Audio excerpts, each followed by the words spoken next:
Hello, good morning friends.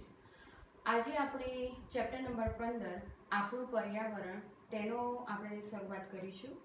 પર્યાવરણ તમે નાના ધોરણમાં શીખી જ ગયા છો કે પર્યાવરણ કોને કહેવાય? પરિવર્તાવરણ. પર્યાવરણ એટલે કે જ્યાં સજીવો નિવાસ કરતા હોય છે, પણ આ સજીવોની સાથે ભૌતિક ઘટકો પણ સંકળાયેલા હોય છે. તો પર્યાવરણની આપણે વ્યાખ્યા કરવી હોય તો કેવી રીતે લખી શકાય કે જ્યાં સજીવો અને સજીવો તથા એના ભૌતિક ઘટકો જે પરિસરમાં નિવાસ કરતા હોય છે એને શું કહેવાય છે? પર્યાવરણ કહે છે. તો આ પ્રકરણમાં આપણે પર્યાવરણમાં સંકળાયેલા ઘટકો કેવી રીતે પરસ્પર કેવી રીતે આંતરક્રિયાઓ કરે છે, તેની શું અસરો થાય છે, જૈવિક અને અજૈવિક ઘટકોની કેવી રીતે અસર થતી હોય છે, બરાબર, અને પર્યાવરણ આપણી પ્રવૃત્તિ દ્વારા પર્યાવરણ નુકસાન કેવી રીતે પહોંચે છે એ મુદ્દાઓનો અભ્યાસ કરીશું. પર્યાવરણ આપણે જોઈ ગયા.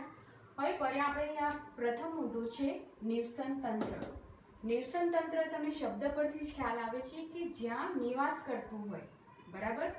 તંત્ર કેવી રીતે બને છે? નિવસન તંત્ર કેવી રીતે બને છે કે પર્યાવરણમાં રહેલા જૈવિક ઘટકો અને ભૌતિક ઘટકો વચ્ચે પરસ્પર પ્રક્રિયાઓ કરે છે અને જે તંત્રનું નિર્માણ કરે છે એને નિવસન તંત્ર કહેવાતું હોય છે. તો જૈવિક ઘટકોમાં કયા આવશે? બધા સજીવો, પ્રાણીઓ આવી જશે, વનસ્પતિઓ આવશે, સૂક્ષ્મજીવો પણ જૈવિક ઘટકોમાં આવતા હોય છે. અને અજૈવિક ઘટકો તાપમાન, ભેજ છે, પાણી છે, બરાબર, ભૂમિ અને તેમાં રહેલા ખનિજ તત્વો પણ અજૈવિક ઘટકોમાં આવે છે. તો આ જૈવિક ઘટકો અને અજૈવિક ઘટકો સંયુક્ત રીતે નિવસન તંત્રનું નિર્માણ થતું હોય છે અને પરસ્પર આંતરક્રિયાઓ પણ કરતા હોય છે. તેની વ્યાખ્યા આપણે જોઈ લઈએ અહીંયા. કોઈ એક વિસ્તારના બધા સજીવો તથા વાતાવરણના અજૈવિક ઘટકો સંયુક્ત રીતે નિવસન તંત્ર રચે છે.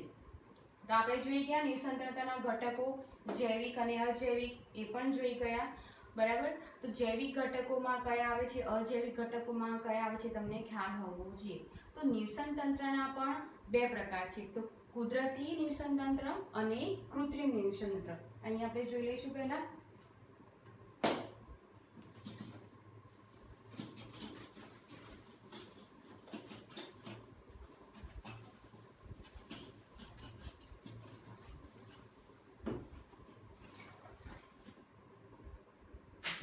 ઓકે, નિવસન તંત્રના બે પ્રકાર છે, કુદરતી અને કૃત્રિમ. કુદરતી એટલે કે જે નેચરલી ડેવલપ થતું હોય છે, જે કુદરતે તેનું નિર્માણ કરતું હોય છે, તેમાં કયા આવશે? એટલે અમે કુદરતીમાં સ્થળજ અને જલજ નિવસન તંત્ર, પણ એના ઉદાહરણ જોઈ લઈએ આપણે. નદીનું નિવસન તંત્ર, જંગલનું નિવસન તંત્ર, બરાબર, પછી સરોવરનું નિવસન તંત્ર, અને ઘણા બધા ઉદાહરણ હોઈ શકે. બીજું દરિયાનું નિવસન તંત્ર, આ ઉપરાંત પર્વતીય નિવસન તંત્ર. આ બધા એના ઉદાહરણ થયા. કૃત્રિમ એટલે કે જે માનવ દ્વારા સર્જિત હોય છે. કૃત્રિમમાં કયા આવી શકે? તો આવશે આપણે ખેતર કહી શકાય, વાડી, બગીચો, માછલી ઘર. તો આ બધા કૃત્રિમ નિવસન તંત્રના ઉદાહરણો છે. તો આપણે એક નિવસન તંત્રનું ઉદાહરણ જોઈએ. તમારી ટેક્સ્ટબુકમાં એક પ્રવૃત્તિ આપેલી છે કે તમારે ચલો માછલી ઘર બનાવવું છે. એ થયું માનવ સર્જિત નિવસન તંત્ર થયું, બરાબર. તો માછલી ઘર બનાવવા માટે શું કરવું પડે? તમારે એક મોટું કાચનું હોય પાત્ર, એમાં અમુક આપણે પ્લાન્ટ્સ મૂકીએ આપણે, બરાબર, પછી રેતી, કાંકરા અથવા જે માછલીઓને જરૂરી હોય એવી વનસ્પતિઓ લઈ મૂકી દઈએ, પછી નાની માછલીઓ એમાં મૂકીએ, એમાં પછી મોટી માછલી મૂકીએ. તો અહીંયા શું થશે? માછલી ઘર નિવસન તંત્રનું નિર્માણ થશે. જો એને સ્વયં સંચાલિત નિવસન તંત્ર બનાવવું હોય તો શું કરવું પડે? ઘણી વખત માછલી ઘરમાં શું હોય છે કે એક તો પંપ હોય છે જેના દ્વારા ઓક્સિજન શું થાય છે, એ લોકોને પ્રાપ્ત થતું હોય છે વાયુ દ્વારા. સતત એનું શું થાય છે, પાણી એનું ફરતું રહે છે અને ઓક્સિજન માછલીઓને પ્રાપ્ત થતું હોય છે, બરાબર. અને ખોરાક તો બહારથી આપતા હોય છે. પરંતુ જો સ્વયં સંચાલિત કરવું હોય તો આ માછલી ઘરમાં આપણે જે માછલીઓ જેના પર નિર્ભર છે એવી વનસ્પતિઓ, એવા નાના નાના પ્લાન્ટ્સ આપણે મૂકીએ, બરાબર. તો હવે શું થશે કે આ માછલી ઘરમાં જે પ્લાન્ટ છે એ શું કરશે, પ્રકાશ સંશ્લેષણની ક્રિયા દ્વારા પોતાનો ખોરાક જાતે બનાવશે અને આ વનસ્પતિઓનો ખોરાક તરીકે ઉપયોગ કોણ કરશે, માછલીઓ કરતી હોય છે. તો આ એક સ્વયં સંચાલિત નિવસન તંત્રનું નિર્માણ આપણે કર્યું. બરાબર. તો કૃત્રિમ નિવસન તંત્રમાં હવે બીજું જોઈએ આપણે. ચલો આપણે એક બગીચો છે, તેમાં જૈવિક અને અજૈવિક ઘટકો કયા કહી શકાય.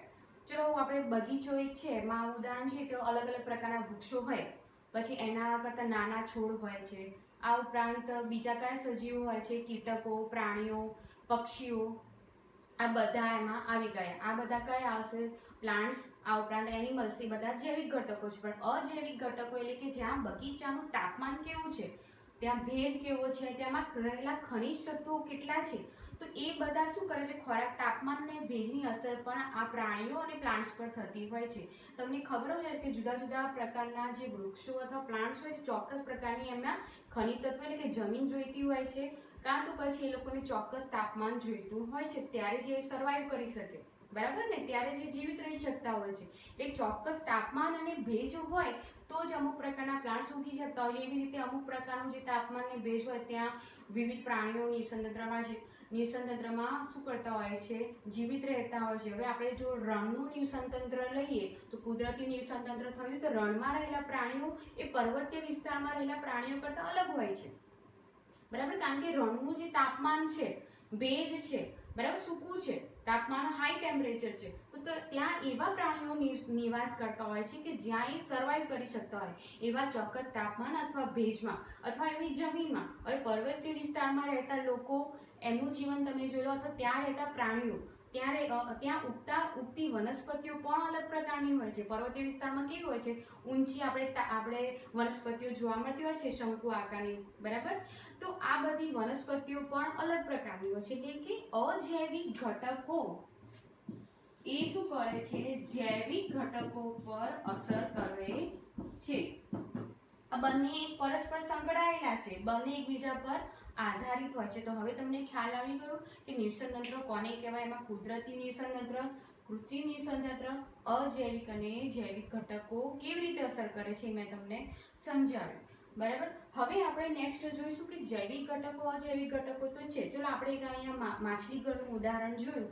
હવે તમે આ માછલી ઘર તમે બનાવશો તો આપણે પ્લાન્ટ્સ મૂકી દીધા, નાની માછલીઓ મૂકી દીધી, પણ જો એમાં ભક્ષક માછલી મૂકીશું તો શું થશે, એટલે કે નાની માછલીઓનો જે ખોરાક તરીકે ઉપયોગ કરે છે એવી માછલીઓ મૂકીએ તો શું કરશે, નાની માછલીઓ નાશ થશે અને ધીમે ધીમે જે મોટી માછલીઓ છે એમને ખોરાક મળશે નહીં, પોષણ મળશે નહીં, તો શું થશે, એ પણ શું થતી હોય છે, વિનાશ પામતી હોય છે. એટલા માટે કે દરેક એક નિવસન તંત્રમાં દરેક પોષક સ્તરમાં રહેલા સજીવો છે એ શું કરે, એકબીજા પર આધારિત હોય છે. જો એમાંથી એક પણ ચેન તૂટી જાય અથવા એક પણ સજીવ અથવા એમાં વનસ્પતિઓ ધારો કે છૂટી જાય અથવા નીકાળી દઈએ તો શું થાય છે, આખું નિવસન તંત્ર, આખું પોષક સ્તર નાશ પામતું હોય છે. બરાબર. તો આ તમને ખ્યાલ આવી ગયો નિવસન તંત્ર કોને કહેવાય છે. હવે આપણે જોઈ લઈએ કે નિવસન તંત્રમાં રહેલા છે એમાં ઉત્પાદકો કોને કહેવાય છે, ઉપભોગ્યો કોને કહેવાય છે, અને વિઘટકો કોને કહેવાય છે. તમે નાના ધોરણમાં આપણે જોઈ ચૂક્યા છીએ કે ઉત્પાદકો કોને કહેવાય. ઉત્પાદક એટલે જે પોતે ઉત્પાદન કરતા હોય. બરાબર ને. શેનું ઉત્પાદન, પણ ખોરાકનું ઉત્પાદન. એટલે કે જીવન નિર્માણ, એટલે કે જીવન નિર્વાહના આધારે તમે નિવસન તંત્રમાં કયા કયા ઘટકો ભાગ લે છે તો આપણે જોઈ લઈશું. પ્રથમ આવશે ઉત્પાદકો. ઓકે, પહેલું જોઈ લઈએ ઉત્પાદકો, કે જે પોતાનું ખોરાકનું નિર્માણ જાતે કરતા હોય છે. તેમાં ખોરાકનું નિર્માણ સ્વયં સંચાલિત કોણ છે, કઈ આવશે, બધા જ પ્રકારની લીલી વનસ્પતિઓ આવશે.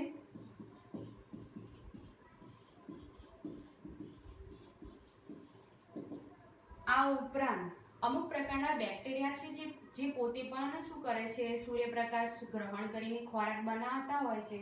તો અમુક પ્રકારના બેક્ટેરિયા છે એ પણ ઉત્પાદકોમાં આવશે. એટલે જે સ્વયં સંચાલિત હોય છે, પોતાનો ખોરાક જાતે બનાવતા હોય છે, ઉત્પાદકોમાં આવશે. પછી ઉત્પાદકોનો ખોરાક તરીકે ઉપયોગ કોણ કરે છે, તો ઉપભોગી. બીજું આવશે ઉપભોગીઓ, જે શું કરે છે, ઉત્પાદકોનો ઉપયોગ ખોરાક તરીકે કરતા હોય છે એને શું કહેવાય છે, ઉપભોગી, બરાબર, એટલે કે જેનો ભોગ કરે છે, અથવા એને વિષમપોષીઓ પણ કહે છે,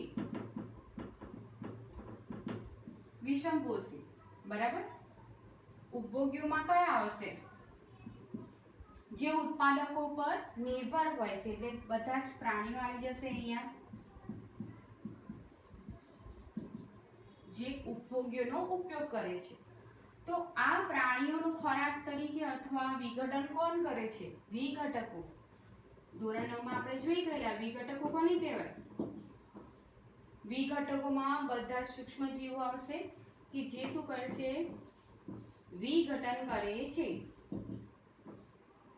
પણ કોનું વિઘટન કરે છે, પ્લાન્ટનું પણ વિઘટન કરી શકે છે, બરાબર, પ્રાણીઓનું પણ વિઘટન કરી શકે છે. તો બધા સૂક્ષ્મજીવો વિઘટકોમાં આવશે. તો જીવાન નિર્વાહના આધારે તમારે અલગ અલગ સજીવોને ડિફરન્શિએટ કરવા હોય અને પ્રકાર પાડવા હોય તો ઉત્પાદકો, ઉપભોગી અને વિઘટકોનો સમાવેશ થાય છે.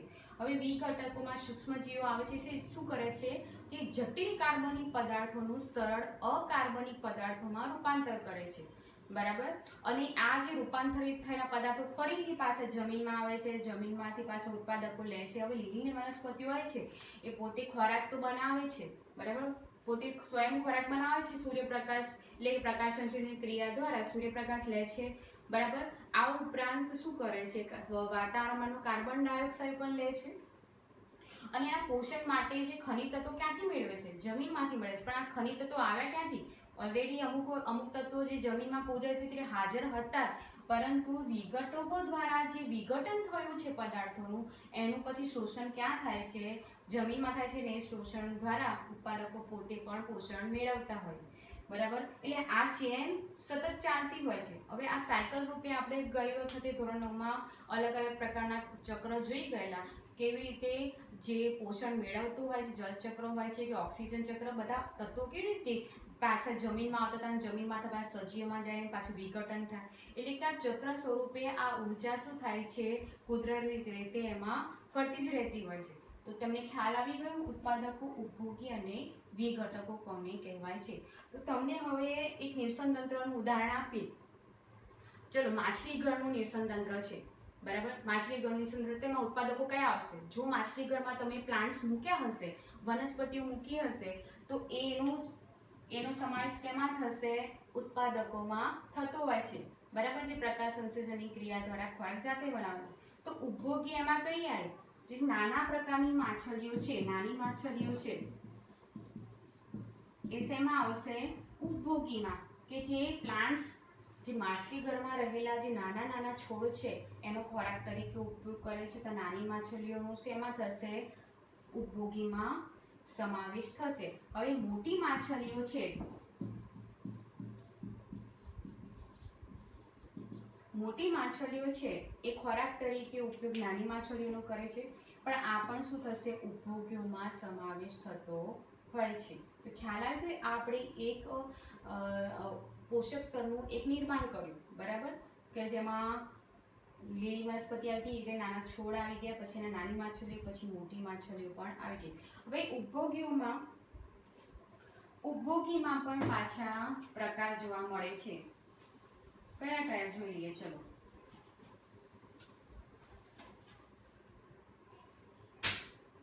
ઉપભોગીઓમાં પણ પ્રાથમિક ઉપભોગીઓ આવે, દ્વિતીય ઉપભોગી આવે, તૃતીય ઉપભોગી આવે, બરાબર. પણ એના પ્રકારો કયા છે, તો શાકાહારી, માંસાહારી અને સર્વાહારી. શાકાહારી, માંસાહારી અને સર્વાહારી. શાકાહારી એટલે કે જે લીલી વનસ્પતિઓ, પ્લાન્ટ્સ, ઘાસ ખાતા હોય છે એવા બધા પ્રાણીઓ અથવા સજીવોનો સમાવેશ શાકાહારીમાં થાય છે. માંસાહારી એટલે કે જે માંસનું ભક્ષણ કરે છે, બરાબર. તો જે શાકાહારી પ્રાણીઓ છે એનું ભક્ષણ કોણ કરે, માંસાહારી પ્રાણીઓ. પણ એ પણ દ્વિતીય ઉપયોગી થઈ જશે. સર્વાહારી એટલે કે જે શાકાહારી પણ હોય અને માંસાહારી પણ હોય, એટલે કે જે વનસ્પતિ પર પણ આધાર રાખતા હોય, પ્લાન્ટ્સ બેઝડ જે હોય એના પર આધાર રાખતા હોય, અને આ ઉપરાંત માંસનું પણ ભક્ષણ કરતા હોય, તો એ શેમાં આવશે? સર્વાહારીમાં આવે છે. અને ત્યારબાદ આપણે વિઘટકો જોઈ ગયા. તો આ શબ્દોનો તમને ખ્યાલ હોવો જોઈએ કે ઉત્પાદકો કોને કહેવાય, ઉપભોગ્યો કોને કહેવાય, અને બીજું કયું કીધું? વિઘટકો કોને કહેવાય. તો આપણે માછલીનું નિઃસંતંત્ર જોઈ લીધું, બરાબર. એમાં કેવી રીતે પ્રાથમિક ઉપભોગી કોણ આવશે? ઉત્પાદકોમાં તો લીલી વનસ્પતિ પ્રાથમિક ઉપભોગી નાની માછલીઓ આવશે. પછી મોટી માછલીઓ છે દ્વિતીય ઉપભોગીઓમાં આવશે, અને આ માછલી જો મૃત્યુ પામે અને પછી એનું વિઘટન કોણ કરે? વિઘટકો કરે. તો આ આપણે એક સ્તરનું એટલે કે શૃંખલાનું નિર્માણ કર્યું. પણ હવે આહાર શૃંખલા કોની કહેવાય છે એનું આપણે અન્ય ઉદાહરણ દ્વારા જોઈશું.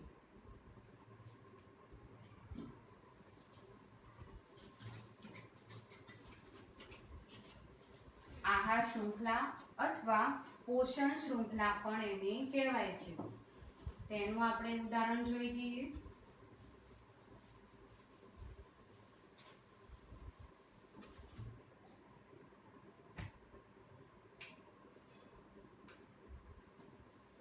મુદ્દો આપણે લખી દઈએ પહેલા.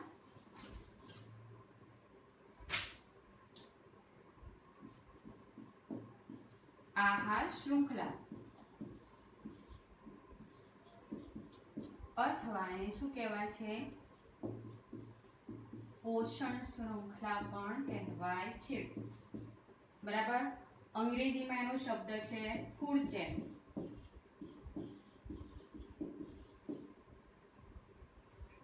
આહાર શૃંખલા એટલે કે શબ્દ પરથી ખ્યાલ આવવો જોઈએ કે આહાર ઉપર આધારિત શૃંખલા, આહાર શૃંખલા બને છે. ચલો આપણે એક ઉદાહરણ જોઈ જઈએ કે આપણે ચલો જંગલનું નિઃસંતંત્ર લઈએ. તો જંગલનું નિઃસંતંત્ર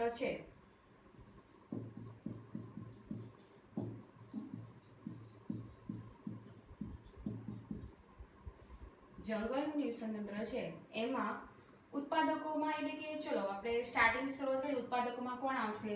તો લીલી વનસ્પતિઓ આવશે. અહીંયા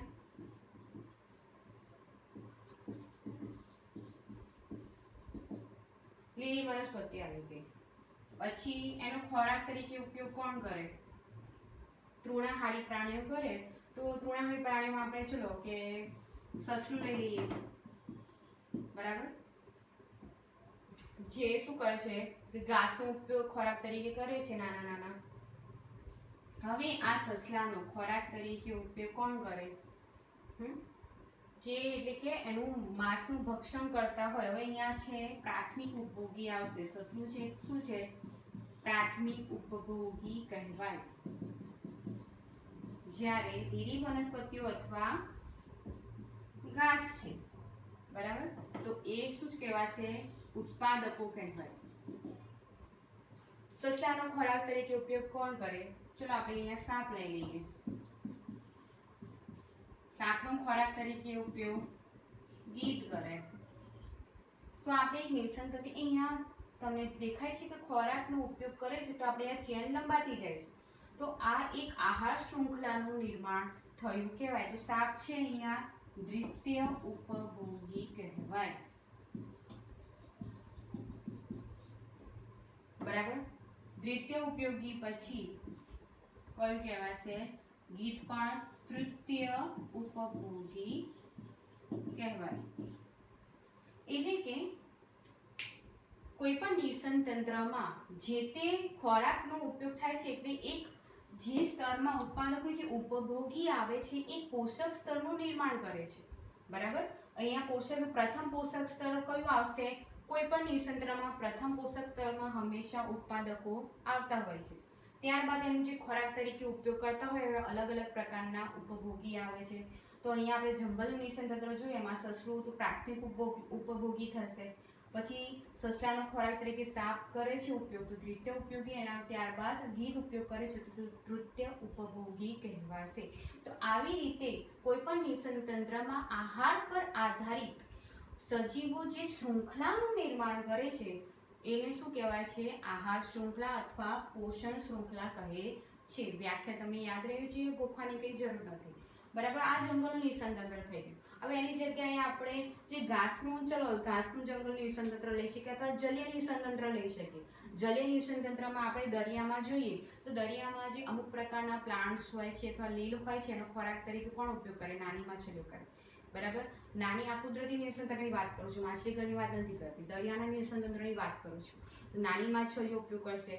બરાબર, નાની માછલીઓનો ઉપયોગ પાછો ખોરાક તરીકે કોણ કરે છે? મોટી માછલીઓ કરે. બરાબર, મોટી માછલીમાં શાર્ક, વ્હેલ આવી જશે અને પછી જ્યારે શું થાય છે? મૃત્યુ પામે વિઘટકો કરે છે. તો અહીંયા દરિયામાં રહેલા જે પ્લાન્ટ છે એ શેમાં આવશે? ઉત્પાદકોમાં આવે છે. નાની માછલીઓ પ્રાથમિક ઉપભોગીમાં આવે, મોટી માછલીઓ આ એના કરતાં એ દ્વિતીય ઉપભોગીમાં આવતી હોય છે. તો આવી રીતે કોઈ પણ તમે નિવસન તંત્રનું ઉદાહરણ લઈ શકો, રણનું નિવસન તંત્ર લઈ શકાય અથવા પર્વતીય નિવસન તંત્ર લઈ શકાય. તમને ઉદાહરણ દ્વારા ખ્યાલ આવવું જોઈએ કે કોનો ખોરાક તરીકે ઉપયોગ છે, કોનો ખોરાક તરીકે ઉપયોગ કરે છે. તો આવી રીતે આપણે પોષણ શૃંખલા બનાવી શકાય છે. તમને એક્ઝામમાં પૂછે તો ક્વેશ્ચન પૂછી શકે કે આહાર શૃંખલાનું ઉદાહરણ સહિત કોઈ નિવસન તંત્ર દ્વારા સમજાવો. તમે આવી રીતે કોઈ પણ નિવસન તંત્ર દ્વારા સમજાવી શકો છો. હવે અહીંયા જુઓ કે જ્યારે પણ નિવસન તંત્રમાં અહીંયા લીલી વનસ્પતિ ઉત્પાદકો છે, અહીંયા ચલો આ નિવસન તંત્રમાં, તો એ સૂર્ય ઉર્જાનું શેમાં રૂપાંતર કરે છે? રાસાયણિક ઉર્જામાં રૂપાંતર કરતું હોય છે. તો આ રાસાયણિક ઉર્જા હવે ક્યાં આવી? સૂર્યની, એટલે કે સૌથી પહેલું જે કોઈ પણ વિશ્વમાં કોઈ પણ ઉર્જા જે તમે જુઓ છે ક્યાંથી, એટલે કે કયા સ્તરમાંથી મેળવે છે? સૂર્યમાંથી મેળવે છે. હવે સૂર્યમાંથી રાસાયણિક ઉર્જા શેમાં આવી? લીલી વનસ્પતિમાં આવી. પછી આ ઉર્જાનું હવે લીલી વનસ્પતિઓ પોતાની જૈવિક ક્રિયાઓમાં કરે છે, વૃદ્ધિમાં કરે છે, બરાબર, વિકાસમાં કરે છે અને પ્રજનનની ક્રિયાઓમાં પણ કરે છે. પછી એમાંથી બાકીની ઉર્જાનું હંમેશા શું થાય છે? અમુક ઉર્જાનો વ્યય થાય છે અને બાકીનો ઉર્જાનો સંગ્રહ જે તે સજીવના શરીરમાં થતો હોય છે. તો અહીંયા જે ઉર્જા શું થાય છે? સંગ્રહિત પામતી હોય છે. હવે આ ઉર્જાનું ગ્રહણ, એટલે કે હવે આ લીલી વનસ્પતિનો ઉપયોગ કોણ કરે છે? ભાઈ, જે તે સજીવો કરતા હોય. ચલો અહીંયા આપણે સસલું છે જે પ્રાથમિક ઉપભોગી છે, એટલે કે ઉપભોગીઓ કરતા હોય છે. તે આ ઉર્જા હવે ટ્રાન્સફર ક્યાં થશે? બરાબર, એનું સ્થળાંતર ક્યાં થશે? ઉપભોગીમાં થતું હોય છે. હવે અહીંયા જે ઉપભોગીઓમાં આપણે શું થશે કે એ પણ પોતાની વૃદ્ધિ, પ્રજનન, વિકાસની ક્રિયામાં ઉર્જા ઉપયોગ કરે છે, એના શરીરમાં સંગ્રહ પામતી હોય છે. પણ આ ઉર્જા જ્યારે પણ સૂર્યમાંથી આવે અથવા ઉત્પાદકમાં આવે, ફક્ત 10% ઉર્જા જ સંગ્રહ પામતી હોય છે. 10% ઉર્જા અહીંયા કોઈ પણ તમે આ સ્તરમાંથી આ સ્તરમાં જાઓ કે અહીંયા જાઓ, 10% ઉર્જા ખાલી શું થાય છે? એનું સ્થળાંતર થતું હોય છે. બરાબર, બાકીની ઉર્જા શું થાય છે? વ્યય પામતી હોય છે વાતાવરણમાં.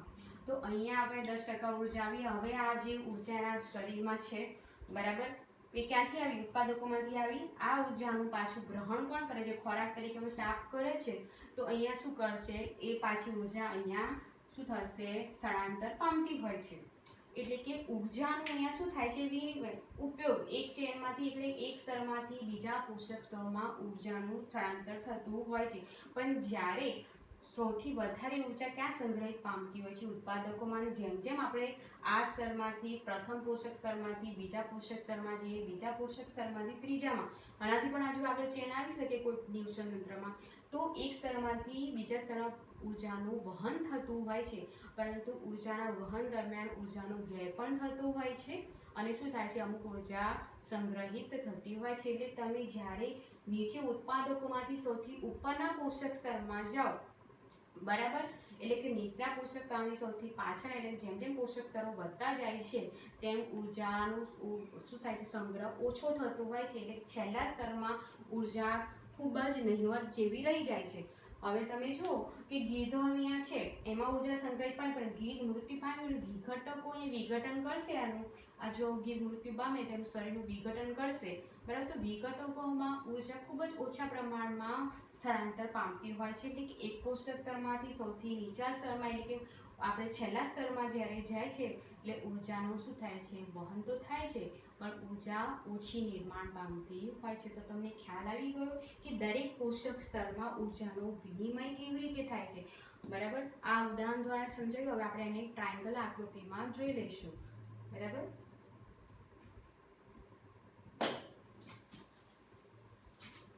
કે જેમાં આપણે અહીંયા ઉદાહરણ દ્વારા જોયેલું પણ અહીં આકૃતિમાં આપણે ઉર્જાનો વિનિમય ઉત્પાદકો ઉપભોગ્યોમાં કેવી રીતે થાય છે એ આપણે જોઈ લઈએ.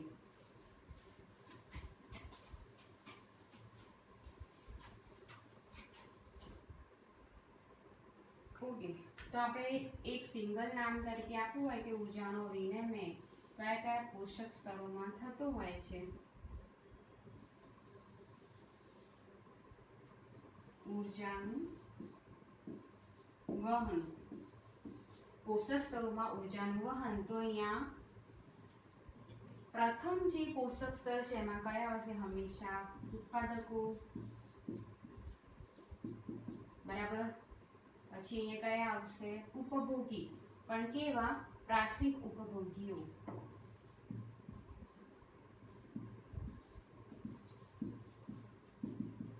પછી દ્વિતીય ઉપભોગી, અને અહીંયા કયું આવશે? દ્વિતીય ઉપભોગી, તૃતીય ઉપભોગી પણ આવી શકે, બરાબર. અને છેલ્લે આવશે વિઘટકો. અહીંયા આપણે લખીએ તૃતીય ઉપભોગી. ઓકે, તો આવી રીતે ઉર્જાનો વિનિમય થતો હોય છે. તમને પૂછાય કે પોષક સ્તરોમાં ઉર્જાનું વહન સમજાવો, તો આ તમને આવી ટ્રાયંગલમાં પછી નિવસન તંત્રનું ઉદાહરણ આપી શકો, જેમાં આપણે જંગલનું નિવસન તંત્ર લીધું, એમાં ઉત્પાદકો કયા હતા, ઉપભોગી કેવી રીતે હતા, ઉર્જાનું વહન કેવી રીતે થાય છે એ આપણે સમજાવી શકાય, બરાબર. તો આપણે અત્યાર સુધી અહીંયા કેટલા ટોપિક જોયા આપણે? એક તો પર્યાવરણ કોને કહે છે, નિવસન તંત્રના ઘટકો કયા છે, નિવસન તંત્રના પ્રકાર કયા છે, બરાબર. ત્યારબાદ ઉત્પાદકો, ઉપભોગી અને વિઘટકો એટલે કે પોષક સ્તરોમાં કયા કયા પોષક સ્તરોમાં કયા પ્રકારોમાં સજીવો રહેલા છે, અથવા જીવન નિર્વાહના આધારે એમાં સજીવોનું વિભિન્ન સ્તરમાં શું કહેવાય કે આપણે વિવિધ પોષક સ્તરોમાં એનું વિવિધીકરણ કેવી રીતે થયેલું છે એ આપણે જોઈ ગયા. ત્યારબાદ આહાર શૃંખલા કોને કહેવાય છે એ જોઈ ગયા ઉદાહરણ સહિત. ત્યારબાદ પોષક સ્તરોમાં ઉર્જાનું વહન કેવી રીતે થાય છે એ પણ જોઈ ગયા. તો અહીંયા આપણે લખીશું હવે અહીંયા ઉર્જાનું વહન થાય છે તો ઉત્પાદકો એ કયો થશે? પ્રથમ પોષક સ્તર કહેવાય. એટલે કોઈ પણ નિવસન તંત્રમાં પ્રથમ પોષક સ્તરમાં કોણ આવશે? ઉત્પાદકો આવે. ત્યારબાદ અહીંયા જે છે પ્રાથમિક ઉપભોગી એ દ્વિતીય પોષક સ્તરમાં આવશે. પછી અહીંયા તૃતીય, જેમ જેમ હવે ઉર્જાનું વહન થતું હોય છે તૃતીય, લગભગ તો દ્વિતીય અને તૃતીય ઉપભોગી આવતા હોય છે. ત્યારબાદ પછી લાસ્ટ છેલ્લામાં વિઘટકો જ આવશે. દ્વિતીય પછી તૃતીય પોષક સ્તર, જેમાં ઉર્જાનું વહન આપણે જોઈ ગયા. ઓકે સ્ટુડન્ટ, આજ માટે આટલું જ. ફરી નેક્સ્ટ વિડીયોમાં મળીશું. Okay, bye, thank you.